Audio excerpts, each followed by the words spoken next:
guys were the #1 pick in the 1989 draft. Their target was UCLA quarterback Troy Aikman, but that was nothing new. Johnson tried to recruit Aikman out of high school, and then again 2 years later when Aikman decided to transfer from Oklahoma. Both times, Johnson failed. After turning Jimmy Johnson down twice, I have no choice in this one if they select me. And I didn't know how bad the Cowboys were, and I didn't know how good Jimmy ultimately was. I just knew that, man, this thing keeps coming back. I guess it's just fate. I'm going to play for Jimmy Johnson. That summer, Aikman got his first glimpse of life under Jimmy Johnson. He under control. Keep those hands up. Look at me. I can't. So we showed up for that last camp, and we had a running test. And one of our young players, had asthma and made it through about halfway through the running group and just collapsed. And Jimmy said he could never win with the guy that's not pitching because he used to always say fatigue will make a coward of him. And so Jimmy, who was really on a tirade that entire day anyway, got in this guy's face and wanted to know what the problem was. He had 3 or 4 months to prepare for this running test, and the young player said that he had asthma. And Jimmy quickly directed him over to the asthma field, and he never played a snap for the Dallas Cowboys. You gotta make us all feel like if we do our job, someone else is gonna do it for us. It's about to work now. Hey, okay? Yeah. Working down, that's it. Oh, you can. It's like I love you as long as you make it tackles. As soon as you stop making tackles, I don't love you. Hang it up. Jim Johnson was natural selection. The sick and the weak were left behind. The older veterans like Randy White and Danny White were forced to retire. He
appreciation for all of us of what it took to be a champion. All right, Charles. That's your play all the way now.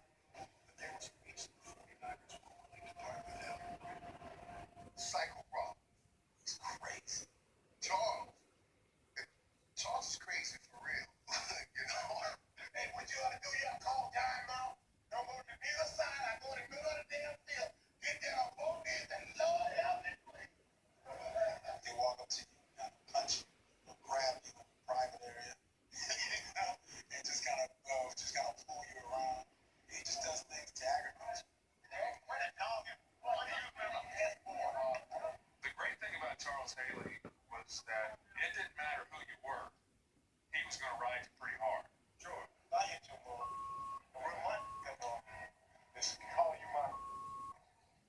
He wanted to see who could take it, who couldn't take it. He didn't want to try to jump you, Kevin. Then jump in it. And God forbid you showed any sign of weakness because he was going to be on you for the rest of the season. The Cowboys, and despite their youth, the team was relaxed and confident heading into the '92 season. Oh, Michael, two hands. Don't be cute. Don't be pretty, be good. That's right. Two hands counts the same as one hand. Man, it was funny because, most of the things you read, like Dallas may be a year away. And we were like, well, what are they talking about? If you went through the year virtually injury-free and did not make the playoffs, would that be a crushing blow? It won't happen. We'll be in the playoffs. That swagger was tested on opening day against the defending champion Washington Redskins. I remember walking in and Jimmy would always talk about it, man. He said it many a time. You're fighting a gorilla. You walk up to that gorilla and you bust him in the mouth.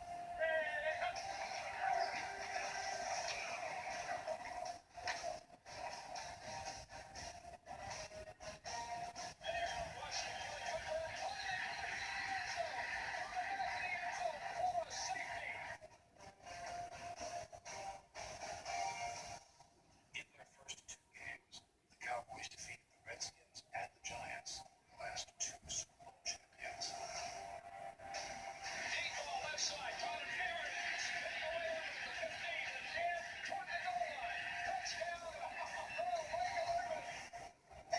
A super job of believing, just like what we talked about in practice. When you ever go after a big gorilla, you don't ever hit him lightly. You hit him with everything you got. After beating the beasts of the East, the Cowboys found it difficult to get up for the lowly Cardinals. That was before quarterback Lorenzo Lynch talked trash to Michael Irvin. This was little baby Arizona. We were ready to play, but Lynch really held out a lot. We gonna get him. We gonna beat him up. He came walking by. He like, what's up? What's up, man? I'm here.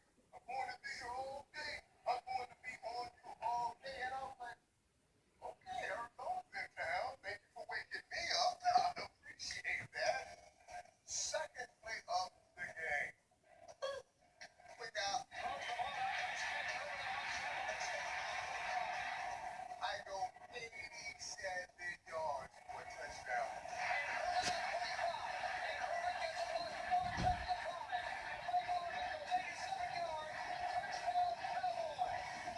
No, I'm running, looking for Lynch. Where was you, buddy? I thought you were going to be with me. I ain't. What told you to leave that door I open? forgot. Okay, Lord, I go back and I catch another touchdown. Get it out. Look at the clothes. Come on. Do it now. I ended up catching 3 touchdowns. I had like 200 yards or something. And I was like, tell your coach, I'm going to get you out of this game. You're getting killed in here. If you were on another team, you probably did not like Michael Irvin because he was so demonstrative out on the field. He just really would run